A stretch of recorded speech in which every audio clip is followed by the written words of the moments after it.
ಮಹಿಳಾ ಪ್ರಯಾಣಿಕರೊಬ್ಬರು ಬಸ್ನಲ್ಲಿ ಬರೆದು ಬಿಟ್ಟು ಹೋಗಿದ್ದ 10 ಲಕ್ಷ ರೂಪಾಯಿ ಮೌಲ್ಯದ ಚಿನ್ನಾಭರಣ ಮತ್ತು ನಗದು ಇದ್ದ ಬ್ಯಾಗ್ವೊಂದನ್ನು ಬಿಎಂಟಿಸಿ ಬಸ್ ಸಿಬ್ಬಂದಿ ಪ್ರಾಮಾಣಿಕತೆಯಿಂದ ಹಿಂದಿರುಗಿಸಿದ ಘಟನೆ ಬೆಂಗಳೂರಿನಲ್ಲಿ ನಡೆದಿದೆ. ಇವರ ಕಾರ್ಯ ಸಾರ್ವಜನಿಕರ ಮೆಚ್ಚುಗೆಗೆ ಪಾತ್ರವಾಗಿದೆ. ಬಸ್ನಲ್ಲಿ ಪ್ರಯಾಣಿಸುತ್ತಿದ್ದ ಮಹಿಳೆಯೊಬ್ಬರು ತನ್ನ ಸ್ಟಾಪ್ ಬಂತೆಂದು ತಾನು ಕುಳಿತಿದ್ದ ಸೀಟ್ನಲ್ಲೇ ಕೈಯಲ್ಲಿದ್ದಂತಹ ಬ್ಯಾಗ್ ಅನ್ನು ಬಿಟ್ಟು ಬಸ್ನಿಂದ ಇಳಿದು ಹೋಗಿದ್ರು.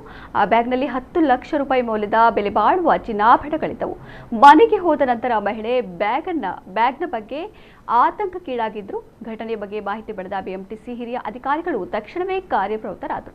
ಸರಿಯಾದ ದಾಖಲೆಗಳನ್ನು ಪರಿಶೀಲಿಸಿದ ನಂತರ ಬ್ಯಾಗ್ನ ವಾರಸುದಾರರನ್ನ ಪತ್ತೆ ಹಚ್ಚಿ ಅವರ ಸಮ್ಮುಖದಲ್ಲೇ 10 ಲಕ್ಷ ಮೌಲ್ಯದ ಚಿನ್ನಾಭರಣಗಳನ್ನು ಹಸ್ತಾಂತರಿಸಲಾಯಿತು. ತಮ್ಮ ಕಳೆದು ಹೋದ ಬ್ಯಾಗ್ ಅನ್ನು ವಾಪಸ್ ಪಡೆದ ಮಹಿಳೆ ಬಿಎಂಟಿಸಿ ಸಿಬ್ಬಂದಿಯ ಪ್ರಾಮಾಣಿಕತೆಗೆ ಕಣ್ಣೀರಿಡುತ್ತಾ ಕೃತಜ್ಞತೆ ಸಲ್ಲಿಸಿದ್ದಾರೆ.